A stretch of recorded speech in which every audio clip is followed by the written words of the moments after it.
कि अगर गठबंधन से टिकट नोमान मसूद का हो जाए? सवाल जो आपका है उसका जवाब ये है, आपने कहा चौधरी किरत सिंह का डेवलपमेंट, वो आपने देखा होगा। हाँ भाई, उसने अपना डेवलपमेंट कितना कर लिया चौधरी साहब ने बात कही कि नदी के दो किनारे हैं, काजी परिवार और चौधरी परिवार, ये कभी आपस में मिल नहीं सकते। मतलब उस बात पर जनपद सहारनपुर में जो 7 विधानसभा सीटें हैं, तो इसमें किसे चुनाव लड़ाना है और किसे नहीं लड़ाना, इस तरीके की कुछ बातें हुई। नमस्कार, स्वागत है आप सभी का हिंदुस्तान 24 पर, और मैं आप सबके साथ विपिन चौधरी।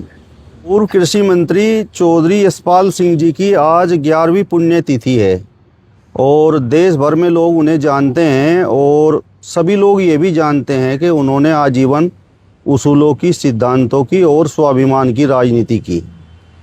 आज बातचीत करने के लिए हमारे साथ उनके छोटे बेटे चौधरी इंद्रसेन जी मौजूद हैं। चूँकि ये भी उसूलों की, सिद्धांतों की और स्वाभिमान की राजनीति कर रहे हैं, तो मेरा सवाल ये रहेगा कि इस प्रकार की राजनीति का इन्हें कितना लाभ हुआ और कितना नुकसान हुआ। चौधरी साहब, बहुत बहुत स्वागत है आपका हिंदुस्तान 24 पर। धन्यवाद आपका विपिन जी, हिंदुस्तान 24 के सभी दर्शकों का। मेरा सवाल आपसे यही है कि वर्तमान समय में उसूलों की, सिद्धांतों की और स्वाभिमान की राजनीति का क्या महत्व है? विपिन जी, सबसे पहले तो परम पूज्य पिताश्री स्वर्गीय चौधरी यशपाल सिंह जी को साष्टांग नमन। उनकी 11वीं पुण्यतिथि है और इस अवसर पर आपने बहुत ही अच्छा सवाल किया। अगर हम देखें पद लोलुपता की तरफ, तो है नुकसान। यदि देखें कि नई जनरेशन को हम क्या दिशा दे सकते हैं, तो हमें परम पूज्य पिताश्री के जो पद चिन्हों पे चलते हुए उनके जो उसूल है, सिद्धांत है, स्वाभिमान की राजनीति है, वो हम करेंगे तो नई जनरेशन को भी उससे प्रेरणा मिलेगी। हमारा मूल उद्देश्य राजनीति में रहते हुए समाज की सेवा करना है। हमारा उद्देश्य पद की लालसा नहीं है। आप भी जानते हैं, पद की लालसा होती, ये आपका सवाल भी वाजिब था कि आज हम कहीं के कहीं होते ऊंचाइयों पे। तो स्वाभिमान, उसूल, सिद्धांत, ईमानदारी, सच्चाई, यही जीवन को असल में भवसागर से कहते हैं नहीं, पार है तारेगी, यही तारेगी। बाकी चीज़ें तो अस्थायी है, अस्थायी तो यही है। मतलब कुल मिलाकर इस तरीके की राजनीति से आपको नुकसान हुआ है, वरना आप भी विधायक, सांसद या मंत्री होते।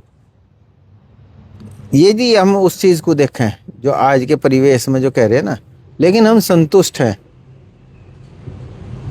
जीत हार तो ये चलती रहे, लेकिन आज जनता इस चीज़ को समझ रही है।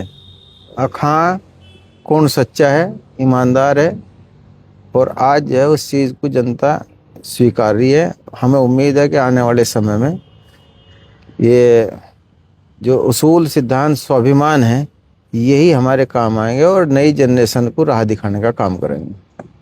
आपने एक बार कहा था कि हम बड़े नहीं फिर भी बड़े हैं, और जहाँ लोग गिर पड़े वहाँ हम तने खड़े हैं।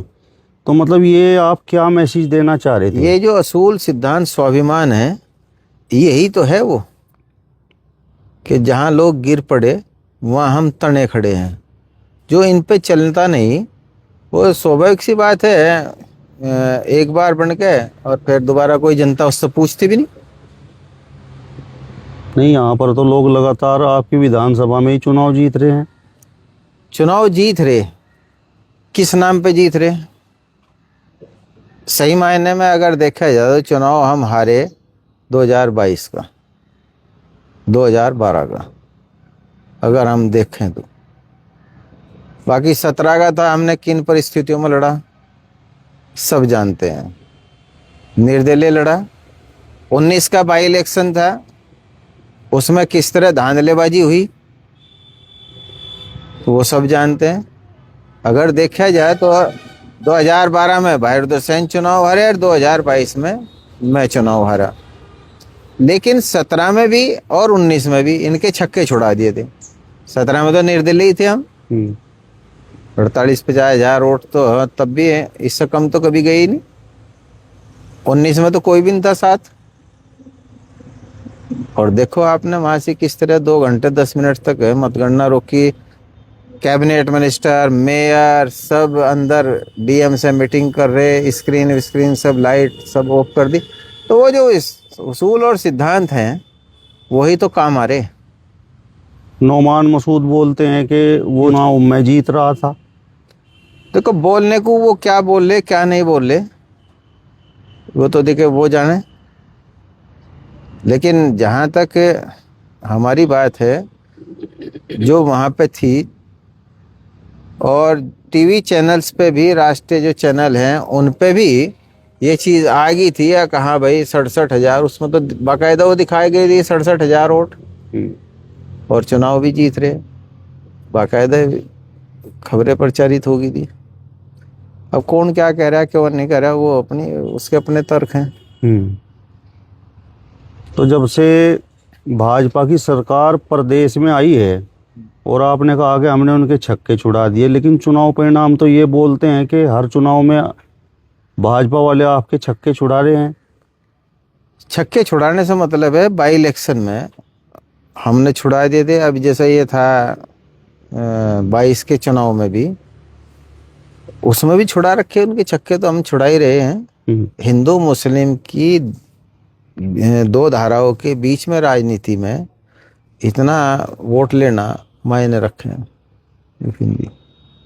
लोग विश्वास नहीं कर पाते जब आप चुनाव लड़ते हैं कि भाई मुस्लिम आपको वोट देगा, तो इसी असमंजस में जो हिंदू है वो भाजपा की तरफ चला जाता है कि कहीं ऐसा ना हो कि भाई नोमान मसूद या कोई और प्रत्याशी चुनाव जीत जाए। हाँ, ये भी आप बात सही है कि एक चुनाव में इसमें ऐसे ही हुआ, क्योंकि पहले वाले चुनाव में मुस्लिम जैसा उधर चला गया था इनकी तरफ और हमारी तरफ जो है नहीं आ पाया था। उस टाइम उनके दिमाग में मुस्लिम क्या आ गई था कि यार हिंदू मिलेगा नहीं मिलेगा। अब का यू आ गई थी यार, अब के दोनों हिसाब बराबर हो गया। अब जान रहे हैं कहाँ हिंदू भी मिलेगा और मुसलमान भी मिलेगा, और दोनों एक दूसरे पे विश्वास कर रहे, जो लोकसभा चुनाव में हमने करके भी दिखाया। मतलब जीत की किस तरीके की आपको उम्मीद है, क्योंकि अभी जो चुनाव दूसरे प्रदेशों में हुए उन तमाम चुनाव में आप लोगों ने वोट चोरी और ईवीएम जैसे मुद्दे उठाए। देखो बिहार का चुनाव था, सब दुनिया जान रही थी। एकदम से घोषणा करना, एकदम से एसआईआर करना, जब पूरे देश में एसआईआर करनी थी तो समय रहते करना चाहिए था। अब करते तब पता लग जाता हाँ भाई ये वोट चोरी क्या हुई नहीं हुई। सबने देखा कि हरियाणा से भी वोट जा रहे, इनके राज्यसभा तक आ, यहाँ दिल्ली में भी डाल ले, वहाँ भी डाल ले, उत्तराखंड में से भी डाल ले। तो ये सारी चीज़ें ही नहीं है, ये वोट चोरी का ही नहीं है और क्या है। आपके चंडीगढ़ मेयर के चुनाव में देखिए आप, क्या वोट चोरी नहीं थी। वो वोट चोरी क्या, इन्होंने महाराष्ट्र में जब पहले सरकार गिराई वो वोट चोरी तो थी। मध्य प्रदेश में जो इलेक्टेड मेंबर्स थे उनको चुराया, तो ये वोट चोरी तो है ये, और कौन सी चोरी है। दिल्ली में चुनाव हुए विधानसभा के, एक एक एमपी की कोठी में, भाजपा नेताओं की कोठी में 50-50 वोट तक बने हुए थे। उजागर हुआ, कौन राष्ट्रीय चैनल है, सारे हैं हाईजैक करे हुए हैं, सब इनके मुट्ठी में, बस कोई भी नहीं चलाता इस चीज़ को। चौधरी साहब आप दूर दूर के उदाहरण दे रहे हैं, लेकिन मैं यही पास का ही आपको उदाहरण देता हूँ। अभी 2024 में जो लोकसभा चुनाव हुआ और गठबंधन प्रत्याशी ग्रासन चुनाव जीत गई, अगर वोट चोरी होती तो वो चुनाव कैसे जीत जाती। यहाँ एसआईआर नहीं लागू हुआ था, वोट चोरी यहाँ होने नहीं दी, पहले ही सतर्क थे हम, तो इसलिए वोट चोरी होने नहीं दी इनकी। तो एसआईआर तो अब यहाँ पर शुरू हो गया है, तो फिर 2027 में आप किस तरीके से दावा कर रहे हैं। इसमें टाइम है, यहाँ पे 2027 तक इसमें समय है। इसमें कानूनी प्रावधान भी हैं, सारी चीज है, हर चीज देखी जा सके, वोटर लिस्ट को बार बार देखा जा सके कहाँ क्या गड़बड़ हुई। तो अब सतर्क हैं पहले से ज्यादा। ये बात तो आप देख सकते हैं, लेकिन आप लोग तो ईवीएम पर भी सवाल उठाते हैं। देखो ईवीएम का सवाल इसलिए है कि जितने विकसित देश हैं जहाँ ये ईवीएम ईजाद भी हुई, उन लोगों ने ही अपने यहाँ से बैन कर दी। आखिर वो तो विकसित देश हैं, टेक्नोलॉजी भी उनके पास बहुत ज़बरदस्त है। तो सवाल तो कटघरे में तो खड़े होंगे ही हैं ईवीएम के। भाई वोट दे रहे, रिजल्ट आ रहा, क्या आ रहा क्या नहीं आ रहा, जब शक है तो बैलेट पेपर पर ये करा के क्यों नहीं देख लेते। जिला पंचायत सदस्यों के पहले बैलेट पेपर पर हुई, भाजपा कहीं भी नहीं टिक पाई थी। तो जो संदेह है, डाउट है, इसको क्लियर करने के लिए क्या दिक्कत है कि हम बैलेट पेपर में चुनाव करा सकें, या जो पर्ची निकले उसमें वीवीपैट में उनकी गिनती करा दो। उनकी भी गिनती क्या कराएंगे कि भाई 5 बूथ है, वो भी उनकी मर्जी से होगा। 5 बूथों से क्या होगा भाई, और वो भी वहीं करेंगे चिन्हित जिला निर्वाचन अधिकारी। तो डीएमई हो तो फिर जो उनसे एजेंट्स हैं या कैंडिडेट हैं वो चिन्हित करें। 50% करा दो, उनकी काउंटिंग पर्ची होगी। कुछ चुनाव तो ऐसे हुए जो पर्ची डालकर वोट डला और उसमें भी विपक्ष हार गया। जिला पंचायत वोट चोरी नहीं है, ब्लॉक प्रमुखी वोट चोरी नहीं है, मील के चुनाव है वोट चोरी नहीं है, कोऑपरेटिव के चुनाव है, क्या वोट चोरी नहीं कहा जाएगा इनको? बताइए आप, क्या वोट चोरी नहीं कहा जाएगा इनको? ये तो जिनकी सत्ता होती है इस तरीके के काम वो करते ही हैं। नहीं, पहले नहीं किया। समाजवादी की सरकार में बताओ तो एक उदाहरण दे दो हमारे से।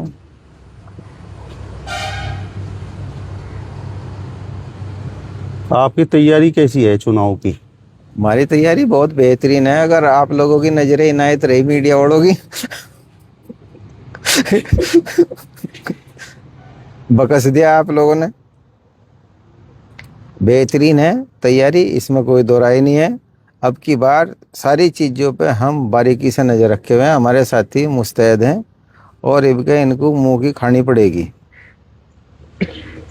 समस्या तो ये है चौधरी साहब के कांग्रेस और सपा का गठबंधन है और आप सपा की तरफ से प्रत्याशी हैं, मतलब टिकट मिलने की संभावना आपकी है। तो उधर नोमान मसूद कांग्रेस से हैं। जब भी हम आपसे बात करते हैं तो आप कहते हैं कि मैं भी चुनाव ज़रूर लड़ूंगा, और जब हम नोमान मसूद से बात करते हैं तो वो कहते हैं कि मैं भी चुनाव ज़रूर लड़ूंगा। तो फिर क्या आप में से कोई एक ऐसा है कि भाई जो मतलब गठबंधन से जिसका टिकट हो ये बोल दे कि हाँ मैं उसे चुनाव लड़ाऊंगा? विपिन भाई देखो, सीट के हिसाब से गठबंधन में समाजवादी पर रहेगी है।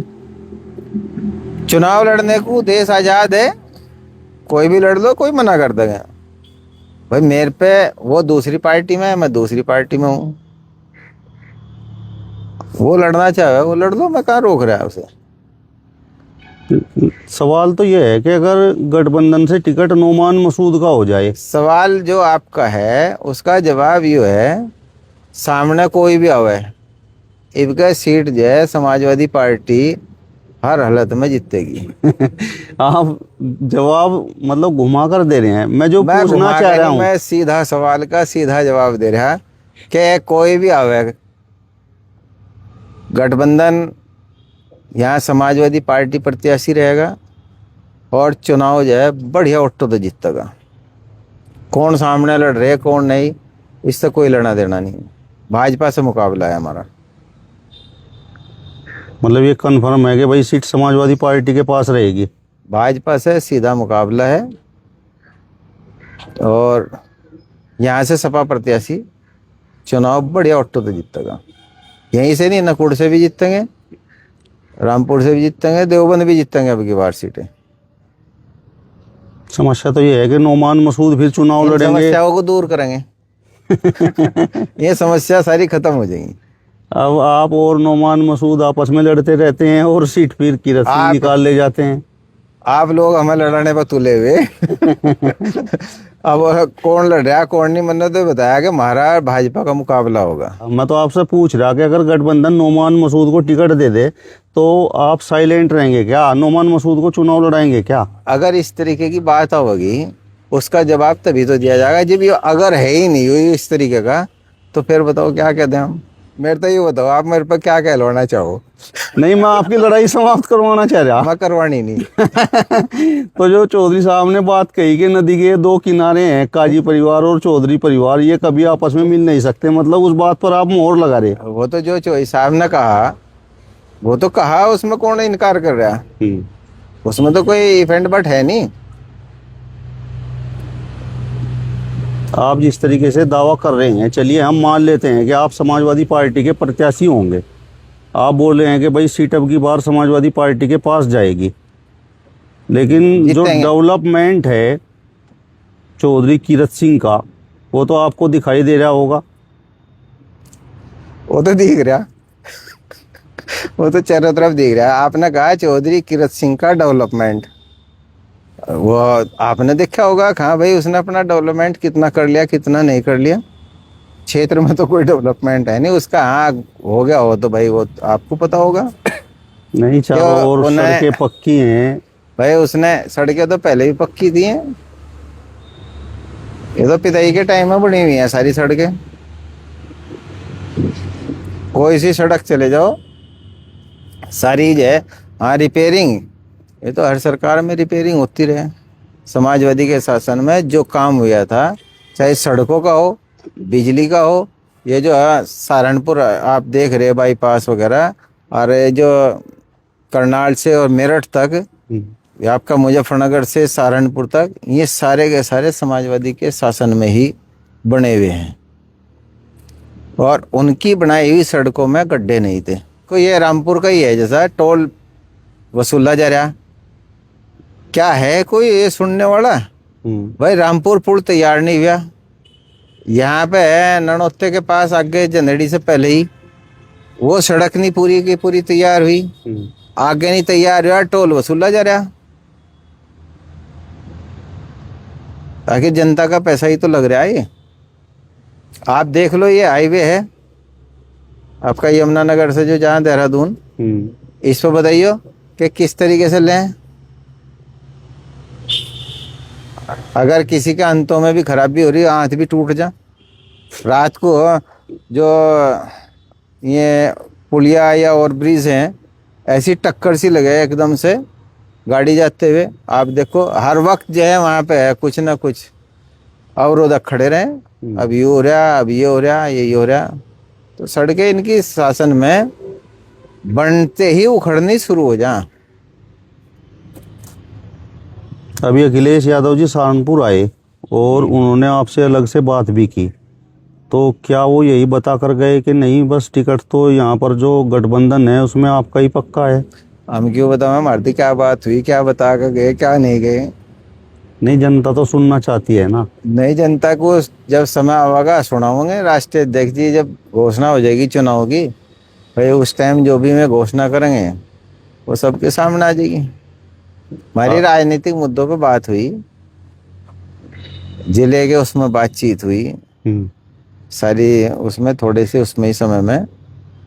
तो वो तो उन्होंने कहा था, खुद कहा था जब आए थे कि मैं वापसी में बात करनी है। तो उसी परिप्रेक्ष्य में उन्होंने कुछ बातें करी जो हमारे तीनों के बीच की बात है। इस तरीके की बातें हैं कि भाई आपने बताया कि जनपद सहारनपुर में जो 7 विधानसभा सीटें हैं, तो इसमें किसे चुनाव लड़ाना है और किसे नहीं लड़ाना, इस तरीके की कुछ बातें हुई। हम आपके सूत्रों को प्रभावी देखना चाहें तो जो भी आपके सूत्र हैं जो बता रहे, वो आपकी और आपके सूत्रों की आपस की बात है। हमारी और अखिलेश जी की और भाई की वो हमारी आपस की बात है। सहारनपुर के लिए आपसे सलाह मशवरा किया गया क्या कि भाई किसे टिकट देना है किसे नहीं? बहुत सारी चीज़ों पे सलाह हुई है, थोड़े से शब्दों में दमादम सलाह होगी थी कुछ। बस जो उन्होंने हमसे पूछा उसका हमने उनको रिप्लाई दिया, उनको अवगत कराया। चलिए, तो चौधरी इंद्रसेन जी को आपने सुना। फिलहाल इस वीडियो में बस इतना ही। अगली वीडियो में फिर आपसे मुलाकात होगी। तब तक बने रहिए हिंदुस्तान 24 के साथ। नमस्कार।